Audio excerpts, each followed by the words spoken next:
Hello, everyone. Welcome back to Home Safety. We're going to be talking about frail elderly syndrome and the idea of physical, memory loss, and executive function. Executive function are things that you and I do every day without even thinking that our elderly parents begin to have difficulty with, either when memory loss is beginning or when it's more difficult for them to perform daily activities. I'm Pamela D Wilson. Stay with me for this session. As always, you know what's next? We start with housekeeping. I use the term elderly parent or elderly parents for the person for whom you provide care. The outline for the module, the slide handouts, print them out, follow along with me. Write on those slides, keep them handy. Let's talk about the objectives of memory loss, physical, and executive function. At the end of this part, you should be able to relate the difficulty of performing everyday tasks when memory loss exists or when health problems exist that make it more difficult for your elderly parent to do these things that you and I accomplish every day. We'll talk about what executive function is and how you can recognize the impact that executive function has on the ability of your elderly parents to perform daily tasks. And we're going to start with the idea of GAIT and cognition. We talked about GAIT in the prior part, but a GAIT, so that ability to put one foot in step in front of another, has a connection to memory loss. Research confirms that GAIT and cognition, also called mental function or memory, have a connection. Poor gait and walking speed for all persons are associated with falls, dementia, and physical disability. So for yourself, are you a fast walker or do you walk slow? Consider that. Think about that, because that is going to affect your executive function eventually, may indicate an eventual likelihood to have some memory loss. Difficulty paying attention, using executive function skills, and working memory is associated with unstable or slower walking. So watch your parent walk. Identifying these concerns early is a prevention step to identify risks that will be associated with becoming physically weaker, having falls, and possibly a diagnosis of dementia. In simple terms, all of these cognitive issues, memory loss, dementia, Alzheimer's, it means that greater difficulty exists in completing two tasks at once. For example, performing a physical task and an attention-demanding task. Multitasking that might be easy for you or other people becomes very difficult for the elderly who are starting to experience health declines or a cognitive slowing. You may have heard of that term, can't walk and chew gum at the same time. It's the same idea. This idea of doing two things at once is very similar to the idea of somebody who can't walk and talk and chew gum at the same time. Two tasks performed at the same time interfere with the ability of our brain to complete each task thoroughly because it takes more brain attention. Trying to execute two activities at once competes for brain resources. It's the idea of you and I multitasking. Some people can talk on the phone and continue to work on their computer at the same time without missing a beat.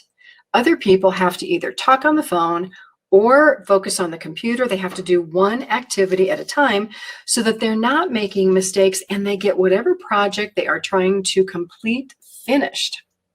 How many times are you in the middle of an activity and you become distracted? And then you think back, where was I? What was I doing?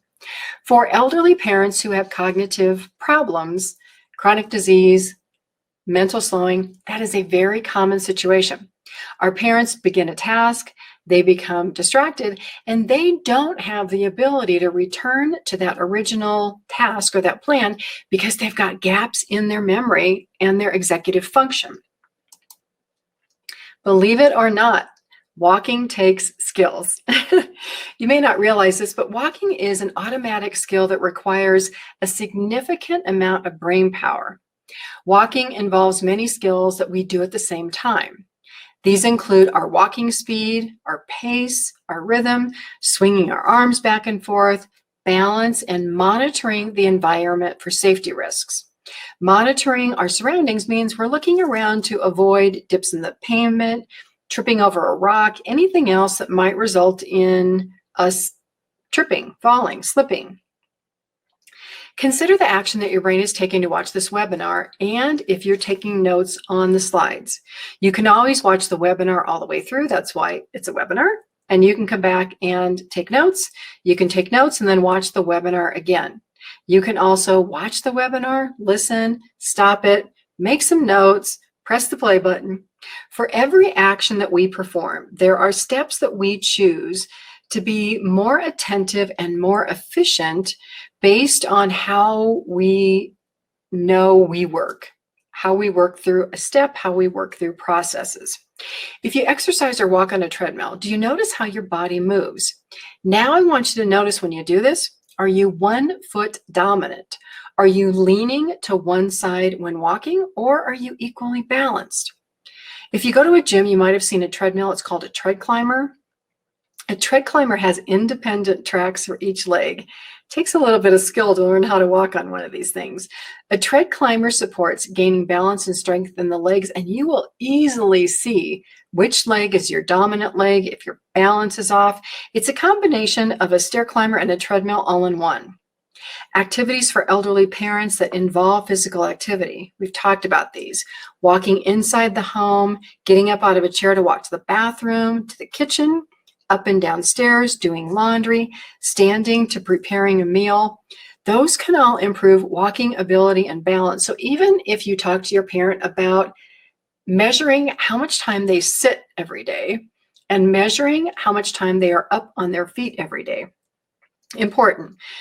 We as younger people, we take these abilities for granted. That physical action of walking, it uses a lot of our brain power and the body. And it does require that we keep our skills and our mind sharp. Here's a story of a couple of my clients, and this is actually surprising and shocking to family members and to some physicians who are not familiar with dementia. Because walking is this automatic skill that we do without thinking about it. Excuse me, I'm going to take a quick drink here. This skill can become forgotten. Can you imagine ever forgetting how to do an activity? Can you imagine ever forgetting how to be able to walk? This actually happens in parents, in my clients who have had memory loss. And I'll share an example. One client fell and broke a hip, and unfortunate circumstances, but the doctor made her non-weight bearing for a period of time, about a month, 6 weeks. She forgot how to walk. We would put her in between parallel bars in a gym, and as she was holding on, she could not remember how to put one foot in front of another. This is why with elderly parents who have falls or fractures, we want to be able to get them up and start them walking as soon as possible. Even elderly parents who may not have memory loss and who fall and they're a little hesitant to get out and walk with your elderly parents. Reinforcing that automatic process of walking is so important because it does really take a lot of aspects of our brain to put one foot in front of another, to swing our arms when we're walking, to manage that aspect of balance. It helps our brain function. It helps us continue to do all of these activities that take executive function. So important. So I wanted to mention this because I've seen it happen in my clients and there's no reason for it. It's important. So get out there and walk with your elderly parents. Make sure that you are getting out there and walking every day because it does improve your brain activity.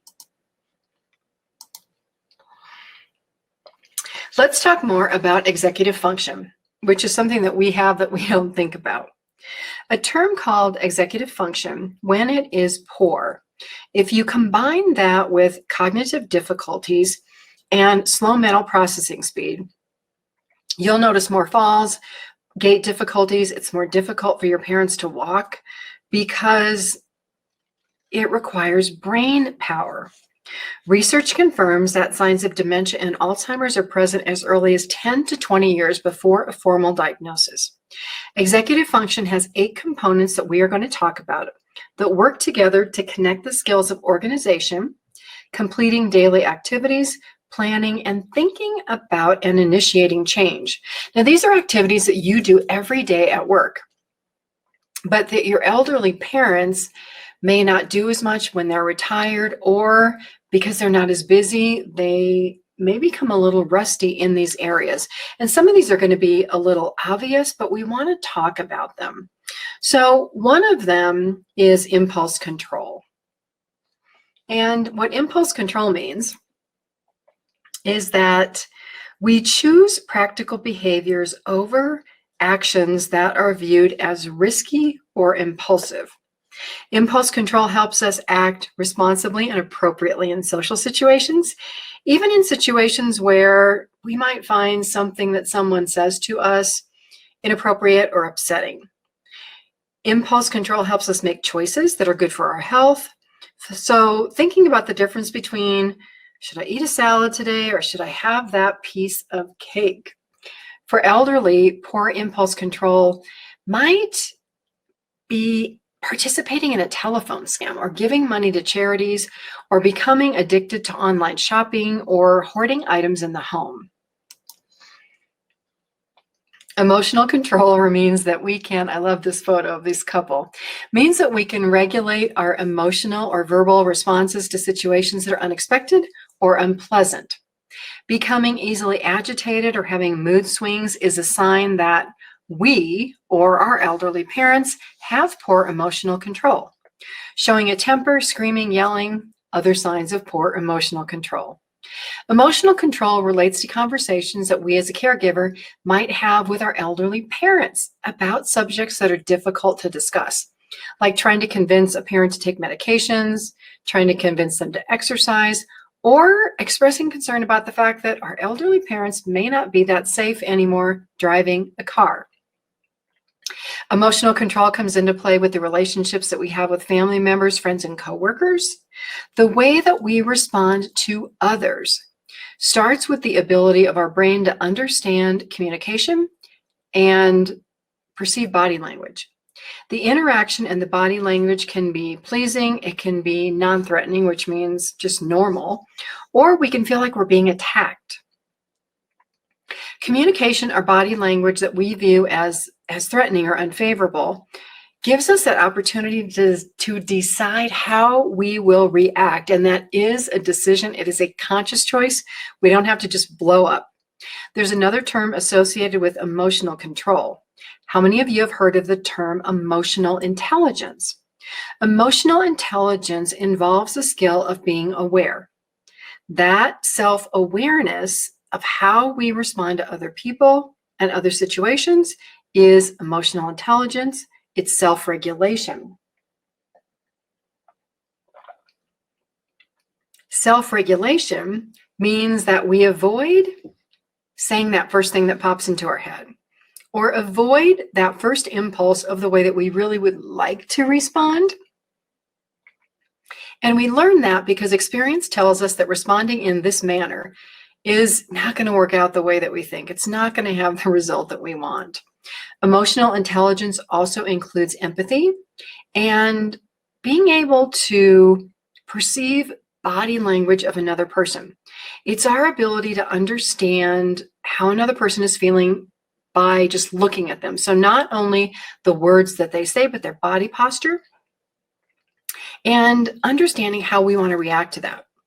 Emotional control is complicated.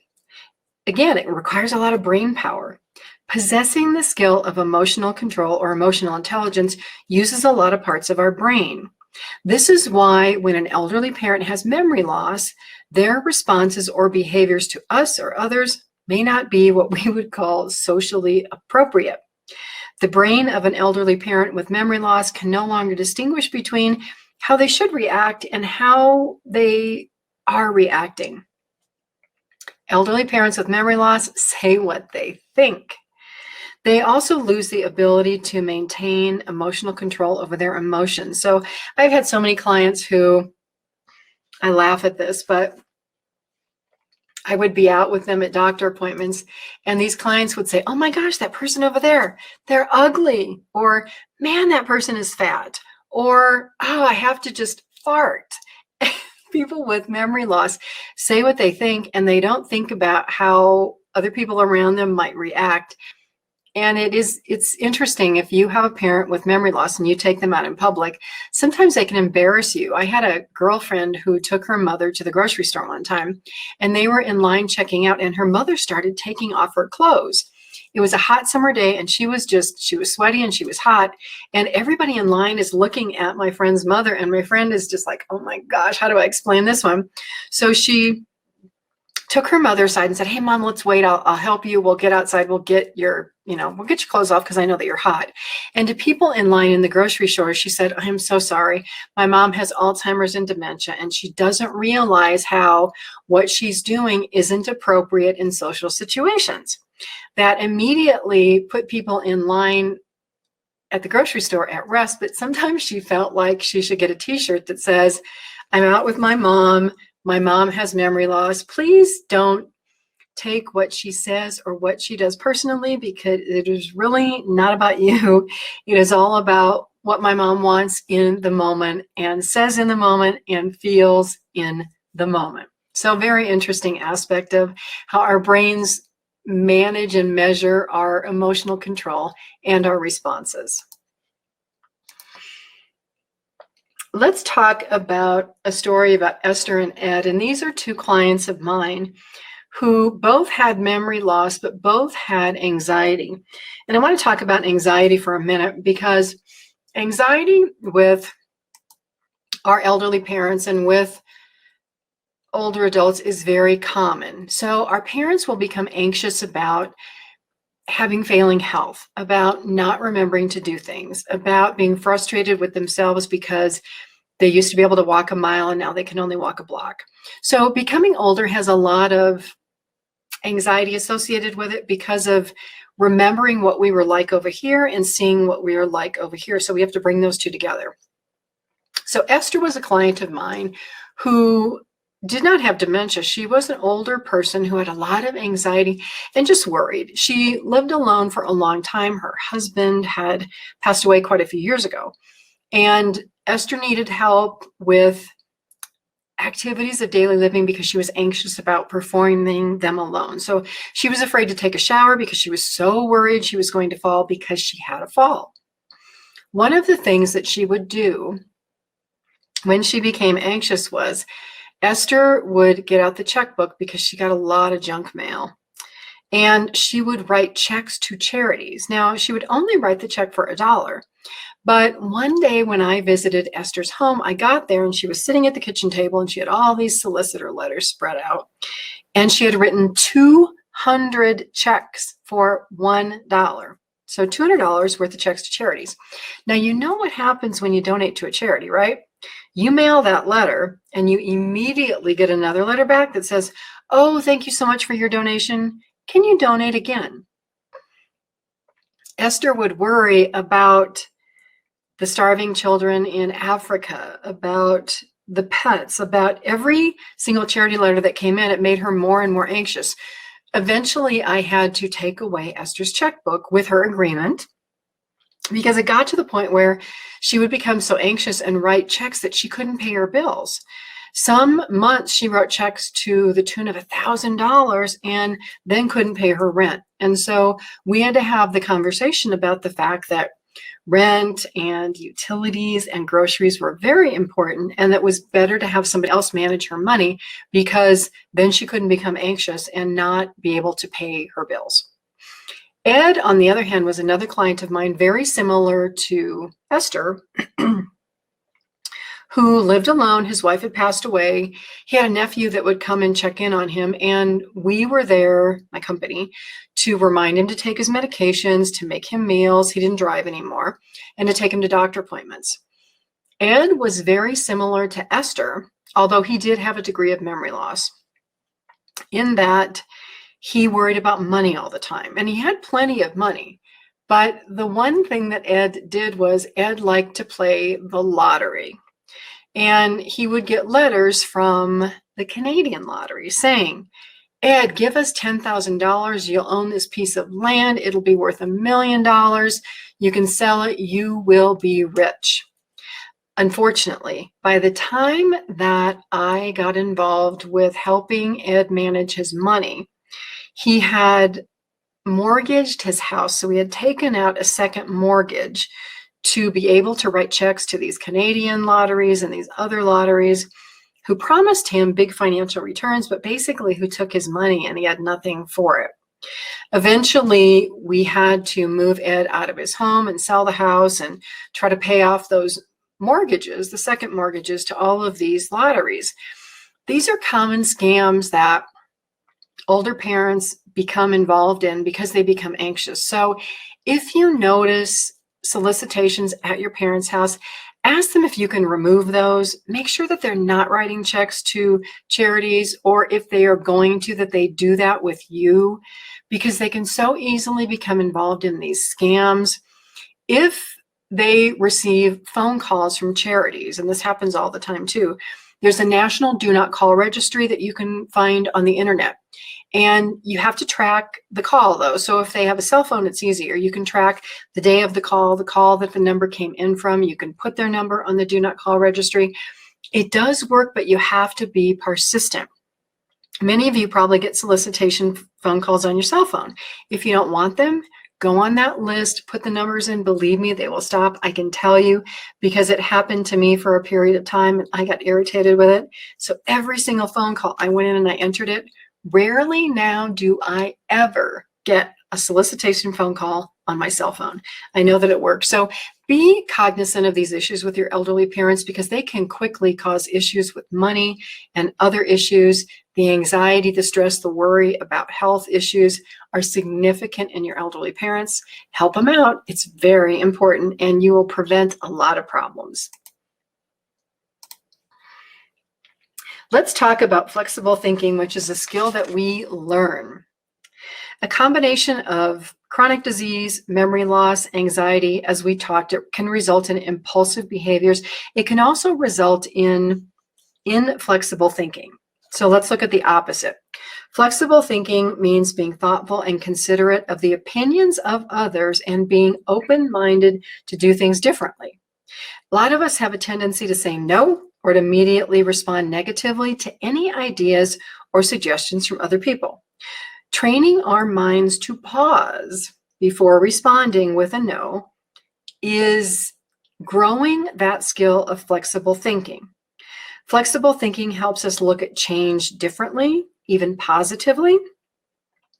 Think about it. You are participating in flexible thinking by being here in this program, by watching these webinars, by considering different ways to think. That means that you are at least flexible in your approach and you're open-minded. Now, what you do after that, that is another story. But the part of executive function that matches with flexible thinking can be a little tricky if a person has been very inflexible all or part of his or her life. This happens a lot when people work alone and they're not in teams or in groups. There's a higher degree of inflexibility. And I want to talk about this for a moment and relate this to the idea of people who, and I'm going to take a step forward, but people who have autistic tendencies. So there are a lot of people who are engineers or people who work alone or computer scientists who have a degree of autism in their life or autistic thinking. And it's inflexible thinking because they're very black and white people. They're very direct people. They may not get along well with others because they're viewed as blunt. If you've ever heard of Temple Grandin, she is a very well-known doctor from Boulder, Colorado, who was autistic when she was young, and she learned how to manage autism. She does a lot of education with people, but she will tell you that when she goes out and works with people in the community, A lot of the people that she works with today who would have never termed themselves as having autistic behaviors, she believes would have been classified autistic today, but they've learned how to manage and accommodate these behaviors. So people who are more inflexible, who are less likely to accept new ideas, who don't get along with other people, who don't recognize how they approach other people, may have these tendencies. So just something for you to know, a little something for you to research. And if you've never heard of Dr. Temple Grandin, go to her website, templegrandin.com. A lot of information, a lot of videos that may help you understand how people in your life who are inflexible might have some of these tendencies. So let's talk a little bit more about inflexibility. So again, people who work alone, not in teams, maybe have higher levels of inflexibility. And it's not really until mom or dad or a brother or sister need care and we all have to come back together to work together, do we realize that, wow, mom or dad is inflexible, or my brother or sister, wow, they're inflexible. It's a shock to us. The best advice I can give you is to avoid reacting negatively to an inflexible person.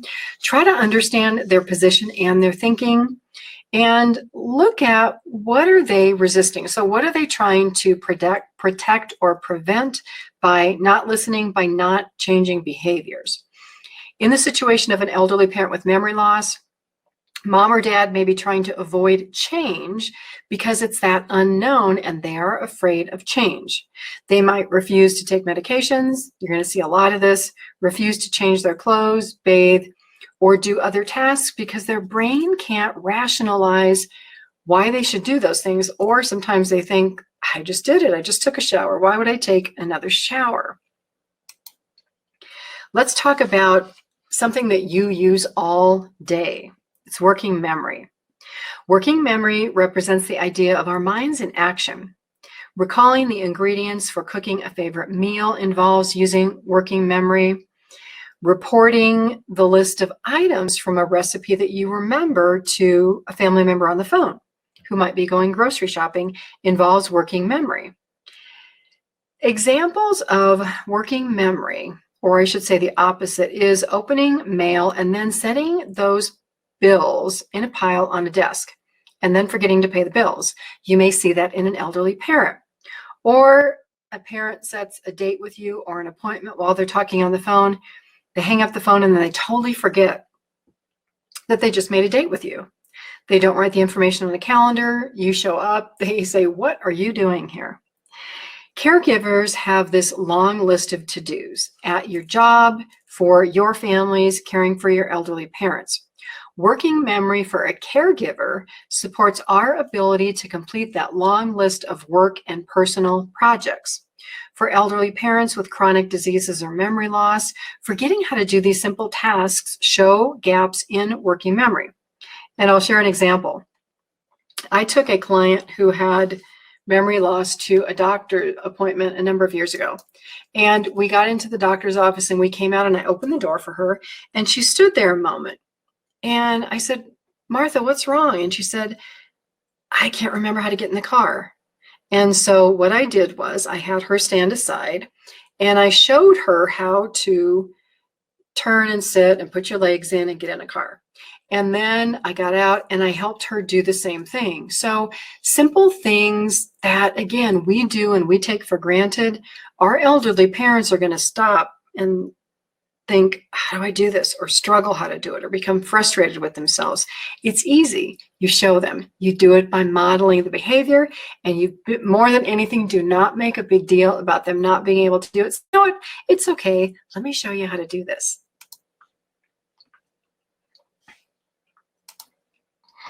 Let's talk about self-monitoring. Again, this is that ability to evaluate our actions and measure progress toward goals. So earlier I talked about getting your parents a pedometer and having them have a goal of walking 1,000 steps a day or 2,000 or 10,000, and to write that number at the end of the day. That is self-monitoring. And for us, it's, well, how did I do on that test? What am I learning from this class? How did I do with that work project? How can I apply self-monitoring to individual situations? So for example, if exercising is a goal, did you make it to the gym this week? How many times? 1, 2, 3, or 4? Did you do all those exercises that were on your list? Is your weight maintaining? Are you weighing yourself at least once a week? Is your walking ability, the walking ability of your parents, their gait, their endurance, their balance, is it improving? Being a caregiver for an elderly parent involves monitoring daily activities and the health of an elderly parent. And if we can do that for ourselves, we are way ahead. Elderly parents with chronic disease and memory loss eventually lose the ability to self-monitor. For them, life is in the moment. Elderly parents can't remember the past, and they can't think in a future tense. Memory loss and chronic diseases are another reason why caregivers end up taking total responsibility for all aspects of care and decision-making for elderly parents. Planning and prioritizing action is another skill that we help parents with. It's the ability to identify the steps that it takes to complete an activity. Simple. Prioritizing is deciding on the order in which we complete activities. For example, do this first, second, third, fourth. Prioritizing and self-control is that ability to delay preferable activities that we might want to do because they are immediately gratifying in favor of doing something else. So an example is you want to go see a movie, but you know you need to go see your elderly parents first. Planning is also the idea of creating a grocery list with all of those ingredients that you need to make dinner this evening. And there's another concept that applies to planning and prioritizing. I call it triage. Triage involves choosing the most urgent and time-sensitive projects first. You put everything else that is not triage immediately necessary on a back burner. If you've been in a hospital emergency room, that represents the idea of triage. In a work situation, when your supervisor comes and says to you, oh my gosh, drop everything else, do this, that is the idea of triage. Elderly parents with memory loss cannot triage. So if you think of planning and prioritizing as making a list of why doing A is better than B, your elderly parent may be able to choose between, for example, a plate of spaghetti versus meatloaf, but they may not be able to give you 3 reasons why spaghetti is better than meatloaf. That's that idea of planning, prioritizing, and triaging. Then we talk about initiating tasks. That means planning and starting a project or a new job. You will notice that your parents, especially those with memory loss, may have difficulty initiating simple tasks like changing their clothes every day, taking a shower, remembering to take medications or paying bills. They may also start projects never to finish. For example, a simple thing. I want to plant a garden. I go to the garden store, I buy some plants, I buy some seeds, but I never get them planted. Those plants, they died in their containers. The seeds are still sitting on my kitchen table. I never planted them. I got distracted. Or if you're somebody who likes hobbies or crafts, you start a craft, you put everything together, and those craft items, they're still sitting in your garage on a craft table. We all have good intentions to start projects, but sometimes we never get the job done. And for our elderly parents, it is much more difficult for them to get the job done, because that initiating tasks is part of this executive function. Because what happens is the brain forgets that thought of, I should do this, or I need to do this, or I want to do that. So as caregivers, you will find that you are helping elderly parents more to initiate actions, to make suggestions, to model behaviors. It's that simple example of taking the hand of your elderly parent and saying, you know what, let's get out, let's go for a walk, come on with me. And then we have the idea of organization. Organization is putting things in their place and remembering where you put them. Organization is adding those 3 things to your project list. That skill of organization is also the ability to begin a task, understand the task, sequence the steps necessary to complete the task, figure out how much time it's going to make you, follow through, and complete it.